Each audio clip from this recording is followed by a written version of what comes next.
Welcome back, YouTubers. I'm StephenWorldwide. In this video, I'm going to talk about what happened with my former job and some things I noticed, some cultural things I noticed in my short time here in Japan. And just some, not warnings, but some tips for teachers or anybody that is coming to Japan. Some things to be aware of. So, I talked about my last teaching job in Japan a lot in order to inform other prospective teachers that are coming here and to help give information about so that you can follow my path and you can avoid some of the mistakes I made. I've been making videos like this about what not to do and what to be aware of for years. And here's another one of those. So I had a wonderful experience teaching university with Westgate, with the Westgate Corporation. And I love the system that they have set up. The teaching was wonderful, the school was great, the faculty was great, the students were wonderful. I thoroughly enjoyed the whole experience, except for a small but major part. So they offer two kinds of teaching classes for teachers and for students. They have extracurricular courses where the students pay extra to brush up on their English skills. Not brush up, but just to increase their English skills. And then they offer accredited courses, which are the core classes that the university, that the students get credit for the university, towards their degree.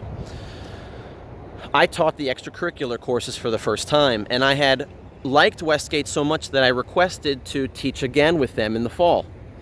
And I sent in my application and I requested to teach accredited courses. And then I listed some of the locations I would like to be, but I said I was flexible.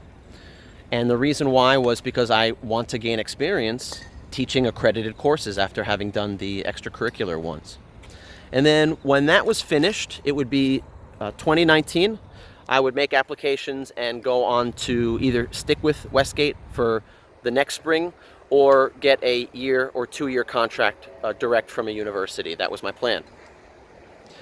And I got, through email, I got accepted for the fall term with Westgate, except they just offered me a job teaching extracurricular courses again.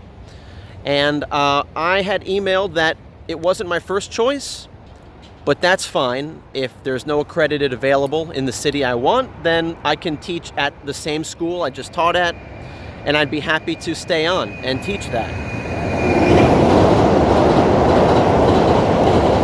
At that point, there was about a month left of the semester, so you have to decide way before the semester is finished. So there was a month left, and I said, I'll accept the offer, thank you very much. And then the semester ended, and you saw the video I made when I was on my way out. I had to buy a round-trip ticket, even though I wanted to stay in Japan. They fly you back to your country. You can't stay. So that was fine. I made my goodbye video. And then as soon as I got back, the next day, and I had emailed a few days before I left Japan, I had emailed the company and said, let me know what's going on with the starting dates of the next job. I need to book my flight back to Japan. And because they had not given me instructions for that yet. And of course, you have to book a flight, weeks, if not months in advance for it to be affordable, or so that it doesn't sell out. And actually a couple days went by without a response, which was kind of weird because the company usually gets back to you within 24 hours. They're good like that. The HR department is great. So something was fishy right away. And then when I got back to the USA and I checked my email, it said, they sent me an email that said, we apologize, but due to a change of circumstances, we can no longer offer you a position for the fall semester, for the fall term. And I was beside myself. It was bizarre because how do you offer somebody a job and then 3 or 4 weeks later take it away from them? So I'm racking my brain thinking, what the hell is this about? And I sent an email. And I sent an email back. I said, okay, could you tell me what has changed? I thought about it before I sent the email, and right away I thought that's bullshit. That change of circumstances. So now I have to find out, what is it exactly? What's the reason? So I said that I know the school I taught at, all the teachers left, and there was about 5 teachers. All of them left. So you need teachers for that school, and I could teach there. So what was the reason? What has changed? And I sent that email back. Wasn't aggressive, wasn't angry. It was just a simple, could you tell me what has changed? Because I know that our school needs new teachers, that kind of thing. And I got an email back. By the way, this was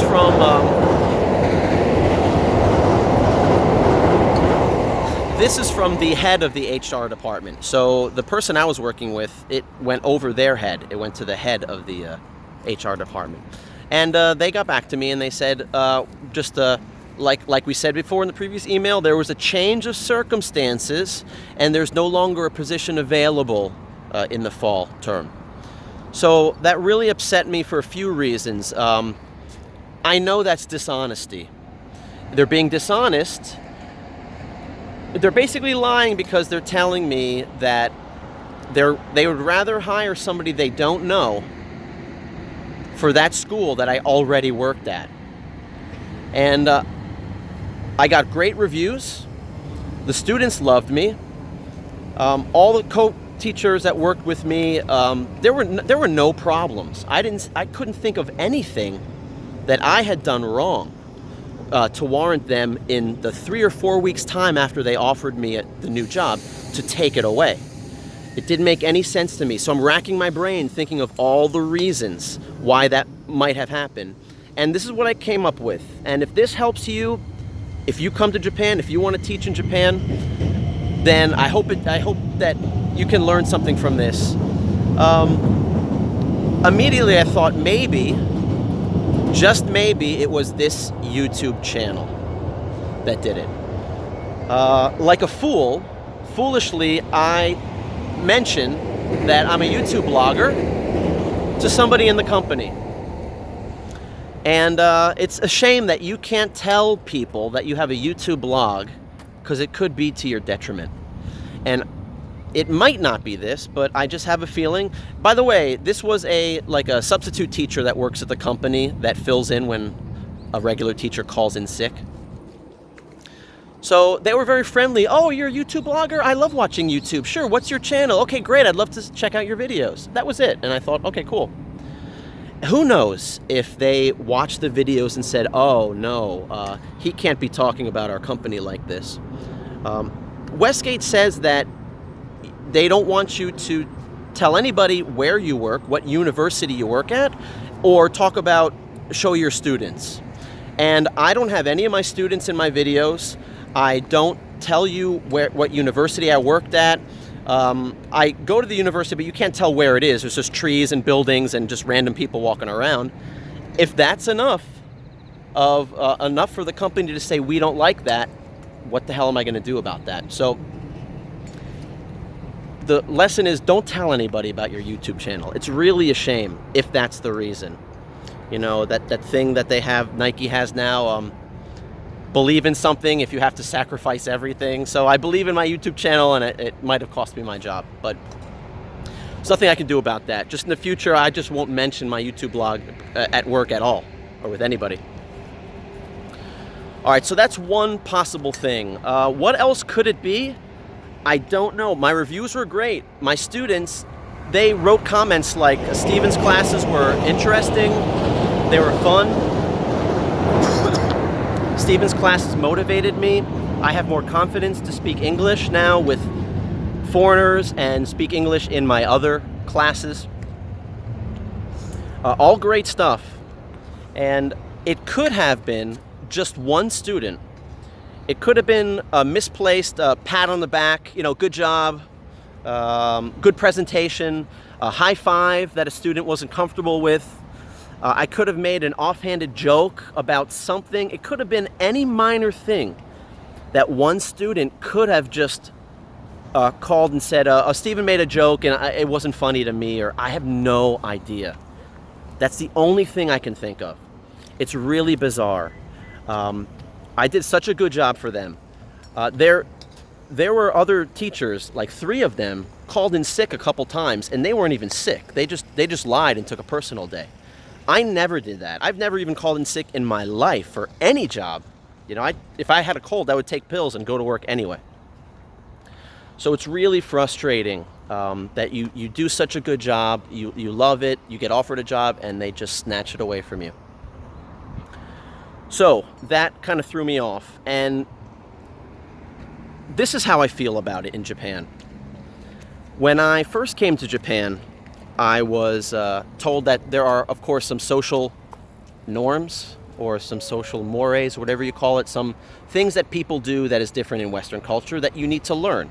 Same thing in Korea. I lived in Korea for so long that I was kind of used to that. And Japan has different ones, obviously, than in Korea.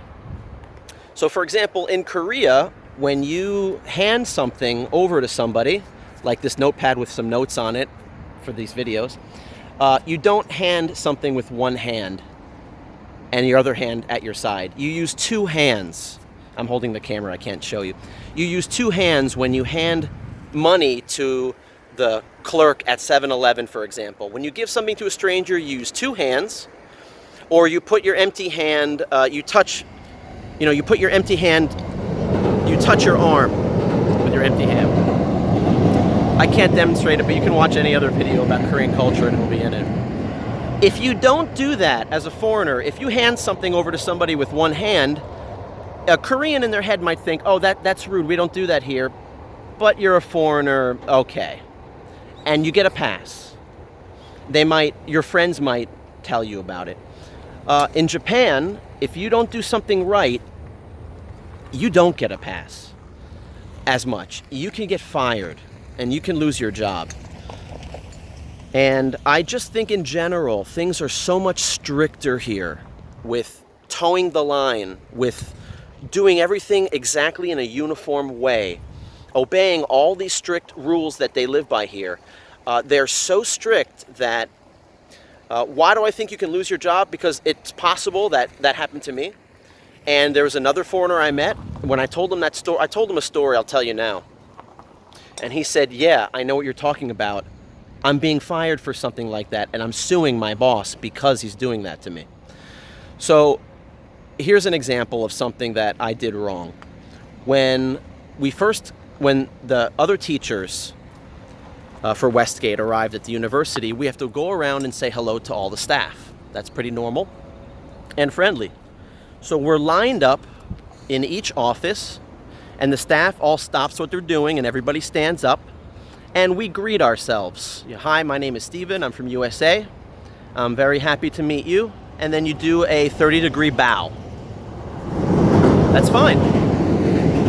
And everybody did that down the line. And all the Japanese people were smiling and happy. Nice to meet you in English. And when it was done, my manager, after we walked out, my manager took me aside, privately said, Stephen, what you did was very rude. And I had no idea what they were talking about. And I said, what do you mean? What was rude? She goes, you can't have your hand in your pocket when you're talking to somebody. I said, what? I said, if you're comfortable talking to somebody, you just slip your hand in your pocket. It has no meaning whatsoever. She goes, not here. It's very rude. So for the next 2 months or 3 months of teaching, every time I'm walking around, every time I'm just not even having a conversation, I have to think about where my hands are. And every time I want to put my hands in my pockets, if I'm bored or if I'm just comfortable or whatever, if it's chilly, if it's cold, I pull my hands out of my pocket. I'm trying to break the habit of slipping your hand in your pocket. So when I told that story to another foreigner who had been teaching English in Japan for 10 years, he said, yeah, my boss is firing me over something like that and I'm suing him. So actually, I think that teacher is kind of a mess though. So I think maybe he's got a lot of problems. Maybe he's being fired for another reason and the boss is using that as an excuse that he has bad behavior, maybe. I don't know what it is, but the lesson is things are very strict here in Japan, and you really have to toe the line. You have to do everything to a T correctly, depending on the job you get. You're lucky if you have a job where the boss or the manager is so laid back that you can be yourself and that you can teach English well to students that love you, and that's all that you're required to do is just be a good teacher and not worry about, you know, upsetting the boss with every little step you take incorrectly. So that's it. I came back to Japan, and now I'm looking for a new job after that experience. It was a wonderful experience teaching for that company.